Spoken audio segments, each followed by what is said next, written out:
What's it easy? Okay. All right, mic check, testing. We're just testing. Okay, so I've got Inam here.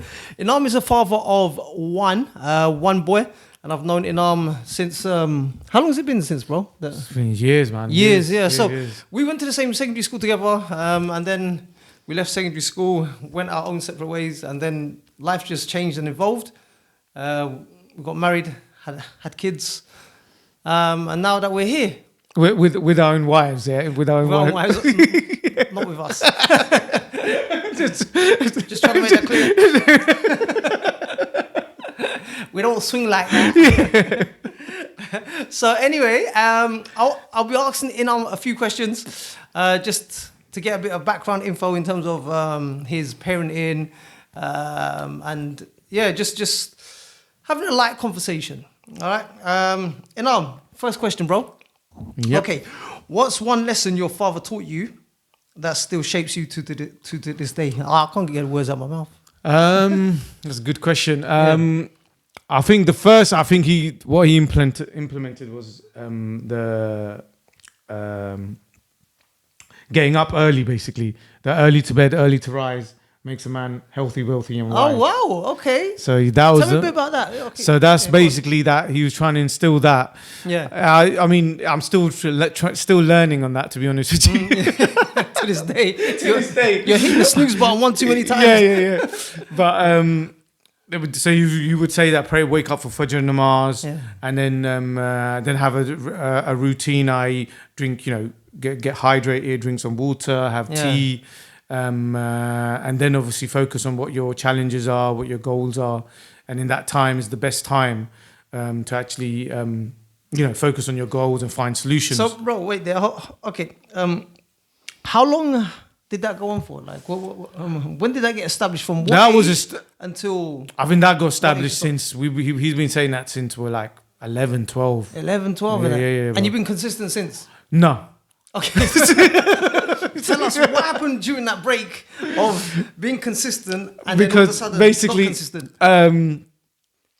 Because obviously at that time when you're 11, 12, you don't want to do that because obviously it's like a discipline thing. Yeah. So you have to be really disciplined. You have to wake up at 7 o'clock or even earlier, 6 o'clock. Yeah. And school days, isn't it? School days, school days Okay. time, and you don't want you want your sleep at that time. Yeah. So sometimes we would, but sometimes days we wouldn't.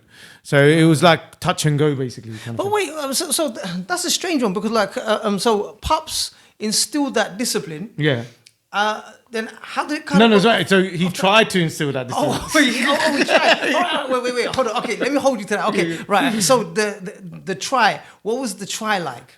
The try was like, he would try and wake us up. Okay. He would try and, he would start putting music on in the mornings. Put the music loud or do something so we wake up. Okay.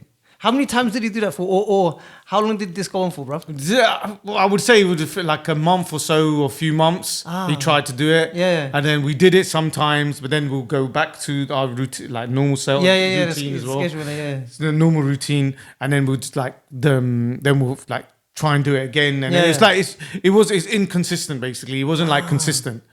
So because obviously at that age it's very hard to do that. And then basically waking up so early, and being that disciplined at that age, it was not easy. It's not an easy task. So then I think from 11 to about 18, when it was exam time kind of thing, that when it was GCSEs and A levels and that time, where basically then with that started to instill more in us, in the sense that we started using that routine because then we realized that in the mornings, obviously your mind is much more fresh. Yes. It's the most alert. So, and you can get a lot done in that time.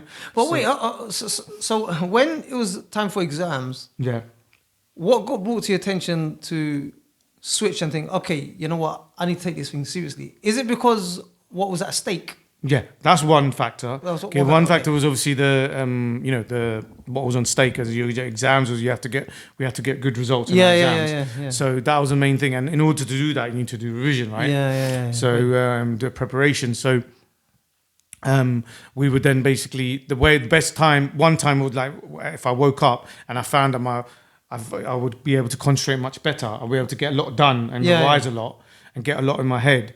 Then I would find that I would do much better perform much better when in Let my me hold exams. you to that, bro. Okay, so see that seriousness when it changed. What was that your own decision, or did Pops have something to do with it? Or no, or my father said that the best time to study is in the mornings. Oh, okay. So he did say that. He said that's the best time. No, but he said, but who actually enforced it? Who like decided, right? Okay, this is the best time to study. Yeah.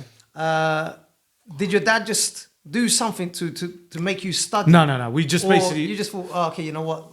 Now it's time to get serious now. No, it's not. It's basically more. It just clicked that what my dad is saying is right. Yeah. And what he's been saying all this time is right. What so it's saying. like a realization period. Realization. I could just click that what my dad is saying is correct. So basically, let me try it. And then once I tried it, then it did work for me. That's a mad one, because look, so discipline, as far as that I know, is something that has to be enforced. Yeah. But it's rare to find when you realize it for yourself. Yeah. As a kid. So like basically it was like when we were between those years, obviously it was on and off and on. So like he would sometimes wake us up early, it would take us to Battersea Park. Yeah. Play tennis. Okay, So he's really on that as well. He's really into getting us into sports as well. Sports, okay, yeah. So he was like always making us being active. So we'll go and play tennis. So there's also a discipline. Yeah, discipline for sports as well. So he would always say that if you do sports, then your mind is really good for your mind. Yeah. So he would always instill that in us as well. So I've always been like a sporty person. So it's not just one factor. So it's not just about waking you up. He spent time in terms of enforcing discipline in other ways. Through sports and that. Through sports. Okay. So if this didn't work, then he'll say, okay, try this, do this. Exactly. So then he would take us, for example, to Battersea Park early in the mornings. And then we used to play tennis there. Then we would play table tennis. Sometimes we had our own table tennis table in one of our properties, like warehouse thing. And then basically we started playing table tennis with him. We have like game competition and stuff. So that was really good. So he would always instill that in us from a young age. So wait, bro. And competitiveness. Yeah. Later on in life, so how did that transcend? How did that carry you through to later stages in life? So in later stage, I mean, obviously that helped me in basically when they would get interviews or jobs, or in exams. Always being competitive with other people, trying to do the best that you can, and compete with other people. Wow. So that helps in the sports. Really helps in everything, because even in for your brain, because of your discipline, it helps you in we're trying to solve problems. Even in games, like when you're in a game, when you're in a really like a tense moment where you want to win a point, and it's like the critical point where we're going to win the point. It's a do or die thing. Do or die thing. That it gives you resilience and not to give up. You're always Bro, okay, so in saying that, all right, so let's up it a little bit. All right, so now with all that discipline, your background, that where you come from, how have you applied that to your own son? To my own son now, I'm trying to obviously. Does the cycle repeat from what your dad taught you that you passed down to your son, or are you? I'm a bit I'm not more stricter. I would say I'm a bit more lax. But what do you call it? But I'd still say it to him. But I want to do it for him to do it, realize himself. I don't want to push it on him. I don't want to do it like where you do it that much that basically he rebels. Are you trying to find a balance? Yeah, I'm trying to find a balance. I don't want to do it every day. Say, Yusuf, go wake up early. You need to wake up early. Constantly saying it, and then they'll get put off. Of course. They were like, what is this? Because obviously I've gone through it myself. Bro, a quick question. Okay, do you think it's more easy to educate a kid in discipline if they see you doing it and then they'll just copy it? Because the reason why I'm saying that is that's how I train my boys. They just saw me. I didn't even have to discipline them or nothing per se. They just watched me and they copied me. And then from that point onwards, in terms of to develop them further, whatever I said, that they just done, because it was just easy to educate them because I was doing that and they saw the example. But if it come to something else where I'm not doing, and I tell them to do that, so it might be something to do with academia. And I try to tell them, look, okay, read this book, read that book. They won't do it because they don't see me reading books that much. You see what I'm saying? So it's a different kind of discipline. They will copy you in whatever you're doing as well, isn't it? And in that area, it's what I've usually found is more easier to just teach them and coach them because we are already doing it. Of course. But when it comes down to doing something else, it gets a bit tricky there. It gets a bit tricky, yeah. Now, I mean, so that's the thing. Like, so he does see me sometimes, obviously, wake up early and that, wake up for Fajr, and then obviously do my work as well. But sometimes I don't do it as well. Yeah. So it's like, but now he's got, alhamdulillah, he's basically quite independent in the sense that he's obviously going to secondary school now. He's in year 7. And he's learning, obviously, it's a very tight schedule they have, like timetable. Yeah. So obviously he's doing sports, he's doing all these lessons. Okay. He's got football there, he's doing rugby there. So obviously he has to be disciplined. That school where he goes to made him disciplined in the sense that... Did the school make him disciplined, or did you have a part 2 and play in it? Like, what was... To be honest with you, I didn't have to do much for him to be disciplined. I think the school timetable in itself made him disciplined. So it's like external factors. Yeah. But in saying that, I'm sure that you played a little bit, of course. But I mean, like, maybe it might be like the school told him to do that, and your aim now was to make sure that he sticks at it. Yeah. So I mean, I told him like basically things like, you know, why don't you have him, like sometimes I do, sometimes he doesn't have a proper breakfast. I say, look, why don't you have a proper breakfast to, so, you know, so you can focus on your studies and not for the whole day. So he's encouraged this Yeah, or like wake up slightly earlier and then you can do your whatever you need to go over, that type of thing. I know, so I'm going to quickly sidetrack, move on to another question, which sort of you indirectly answered, but I want to go a bit more deeper. Yeah? Okay. So it's like this. Okay. So what do you think is the biggest challenge that fathers face today? What do you think it is, in your opinion, of what you've seen and what you've experienced yourself? What do you think is the biggest challenge that we face today, bro? I think it's basically, obviously, first thing is to try and instill discipline in your son. Try and do that, encouraging him. Yeah. Secondly, a challenge I would say is getting to, because obviously the biggest challenge, you want obviously them to do better than you, right? Yeah. That's the main thing. You want your children to do better than you, and obviously, and you got to show them you're as a role model to, like, you are successful yourself, to show them that what you've achieved, it can be achieved. Yeah, of course. Because obviously, if you have to be the example. You have to be the example. If you're not the example, then which obviously I'm going through right now myself. I'm like, obviously, I'm trying to find work at the moment, kind of thing. So let me stop you with that, bro. Okay, so do you think it's about it comes down to a father raising his standard? Yeah.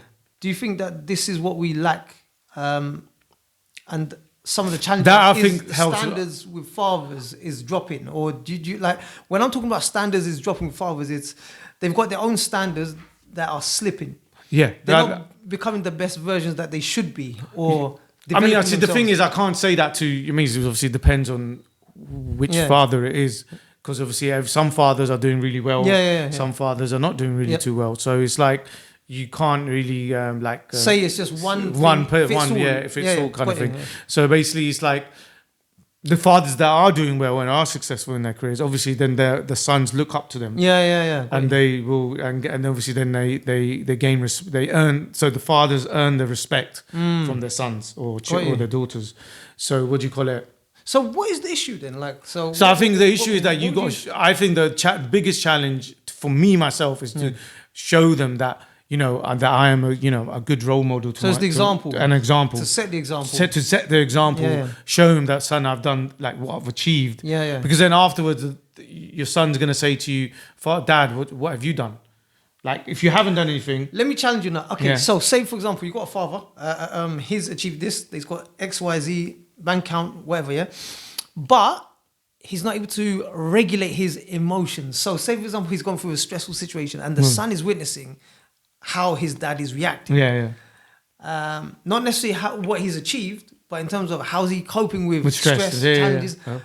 Do you think this is the sort of struggle that we're going through in terms of trying to regulate ourselves, regulate our emotions, that's coping mechanisms, because of the stresses, the work, and the demands, the responsibilities, bro.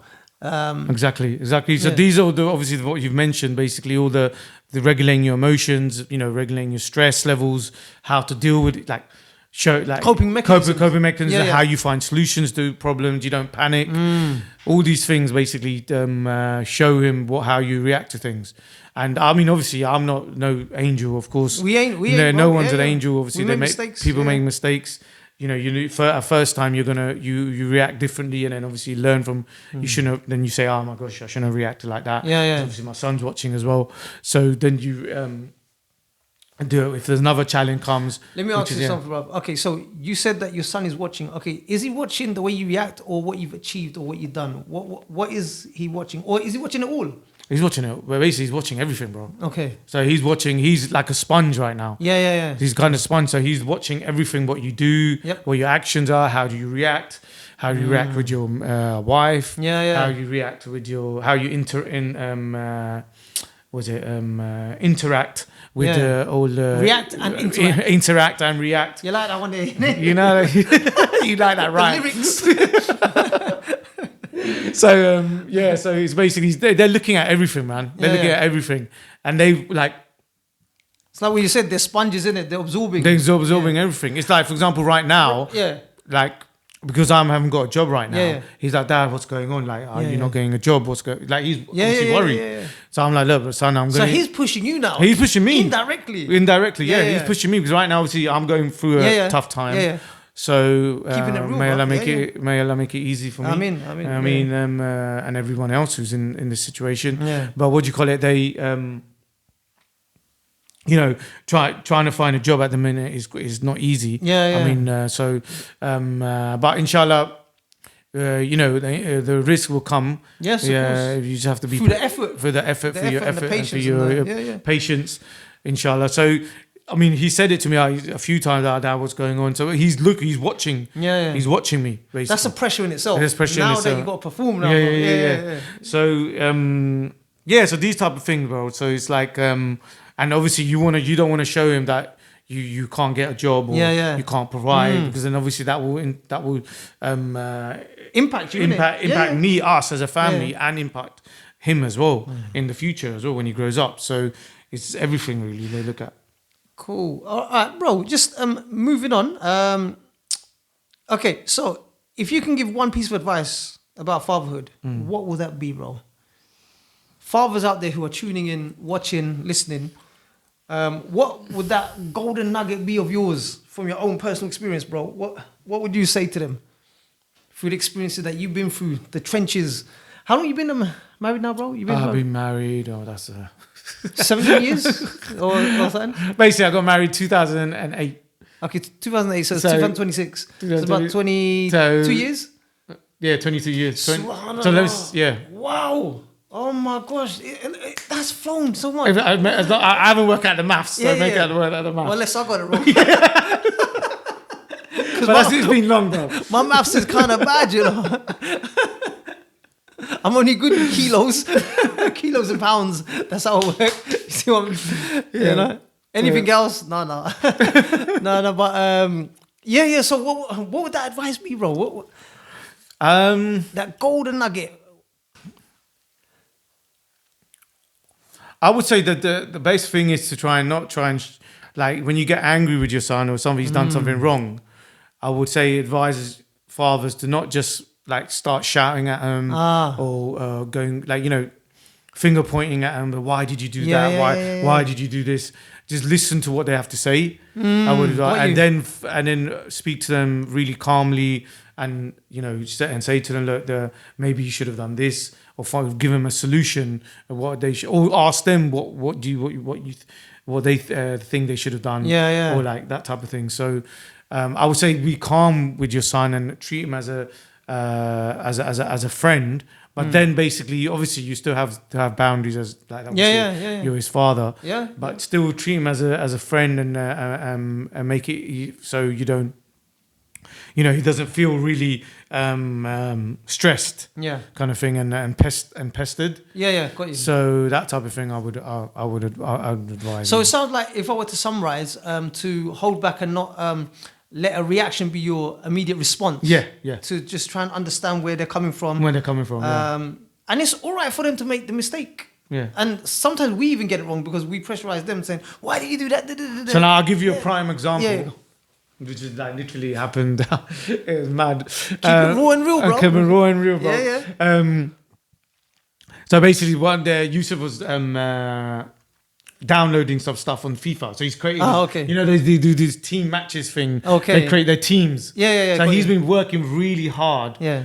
To create this team. So he's been playing bare games on the FIFA. Yeah. And he's created, it's been months and months and months. And then basically he created a sick team and stuff. Yeah. So he was winning and stuff and everything. And then, I don't know, one of his friends suggested something to do something with the resetting or updating the team. Oh, okay. And he clicked something that wiped out his whole team. Oh, no. Put all that time and hard work into that, and I'm like, so he's like, Dad, I don't know what I've done, but something's happened. Yeah. And I can't get it back. Yeah. And I'm like, you should just calm down. And inshallah, you'll be able to figure it out. I'm sure there's a solution to it. Of course, there has to be a way. People obviously must, because he was really, he was really stressed out. He was like, he's like crying and stuff. Of course, I can imagine. He just put all that time and effort. He put all that time and effort, and he was like, I've put all this time and effort. That he was obviously crying, and he's like, I've put all this time and effort. And how did you reassure him? I was hugging him. I tried to hug him, and I was trying to console him. I was trying to console him. Look, you'll be able to get this back. It's not like this happens. This has happened to everyone. I know, understand. But that time I couldn't, because for me it's like, obviously, I haven't dealt with that type of situation before. I've never seen him react like that. That's something new for you. For me, it's a brand new thing. So I'm like, inside of my head, I'm like, why is this guy? Obviously, he's my son. But I was like, why is this bro reacting like this? Like, I was angry as well. But then I was like, I can't. Obviously, then I didn't. Then I looked. Then obviously the missus is saying, look, he's going through a lot of hurt right now. You can't express what you feel. You have to hold back. So I was like, this is inside my head. And then basically I was like, inside I was like, why is he reacting like this? You know, it's nothing. But for me, that's how I would have reacted. But for him, then I said, no, but for him, he's only like 11 years old. And for him, it's like the whole thing is gone. Literally, his whole team is wiped out. So that means the world to him, and it's a difficult one, because where we're coming from is, don't worry about it. But if we say that to them, sometimes it can come across like, oh, you don't understand. You know, I put all that effort into it. Or sometimes it might be like, if we come across and tell them those type of words, it might come across like, you don't understand that. Exactly. And sometimes you got to hold back from that, from saying things like that as well. That's the thing. So then, obviously, he went that night. He was really stressed out. And I go, look, Yusuf, inshallah, you'll get it back. Maybe the way I'd done it is I tried to be more positive, and I said, look, inshallah, you'll be able to get a better team. It may take a bit more. You may have to do over again. And I know it's obviously really hard for you right now. But I'm sure, inshallah, that Allah's got God is the best of planners, and He's got a plan for you for this. So this has happened for a reason. So basically, I tried to obviously make him feel better in that sense. Because obviously inside he's like, what are you chatting about? This is like my whole thing's gone. My whole world's just falling apart, bro. Exactly. I've done all this work here, Dad, and you're like telling me that don't worry about it. It's all good. Just brushing it off. And I'm like, so I had to really play it really cool, cool, and like sensitive. It's very sensitive for. It was very sensitive for him. So I'm like, so then obviously we put him. He went that day. I was like, reassuring him, and I usually go put him to. Usually go sleep himself, but usually my routine is with my boys that when I like to spend time with him when he goes to sleep. So when he goes to sleep, then I read Ayatul Kursi. Okay. To keep him safe. Reassure him and then he finds that soothing as well, because obviously Ayatul Kursi is a beautiful surah, one of the most important surahs in the Quran. So that was so then that was a prime example of. It was a new situation for me as well. It was a new situation for him. But then eventually, alhamdulillah, after he got some. I said, look, maybe we'll speak to one of the the EA technical teams. They must have a solution. A lot of people must have gone through this. It's not like some people may have had. No, some people would have gone through it and they would have found a solution, and you can get opinions or advice from them. So when I looked it up, I said, look, let me look it up, and I looked it up and stuff. But there was no it's clearly, solution. There's no solution to it. It's done. Once that's done, it's wiped. So, but how? So I had how'd to you break like that news to him? How did you? It was really hard. So I was like, inside, I was like, okay, I didn't break it down to him so hard. Like, I was like, nah, it's done. There's nothing you could do. I didn't do it like that because that was too much of a shock. That would have been too much of a shock for him. You just told him gently, innit? Like, I just said it gently. I go, well, what we do, let's try. Let's speak to them. Let's see what they say. And then basically in that time, then he spoke to his friends. Okay. So his friends made some suggestions. And I think then what he did is that then I think he just started playing again. And he accepted that what had happened. Bro, that's what I was about to say. Do you know what you done in that journey that I found fascinating? What it was this. You didn't make him give up hope. Yeah. You helped him to try things because you found out before he did. It was like, damn, there's no other way. But rather than telling him, no, let's try this, let's try that, and then let him come to his own conclusion. And that's more soothing that way. It's more soothing. And then he played a few games. He started building the team up again. And now he's got an even better team now. Wow. So alhamdulillah, he's happy. It's a little journey in itself, man. You know. Yeah. So I said, look, what have you learned from it? He goes, yeah, I'm never going to do that again. I go, yeah, damn right. So he's, that's it.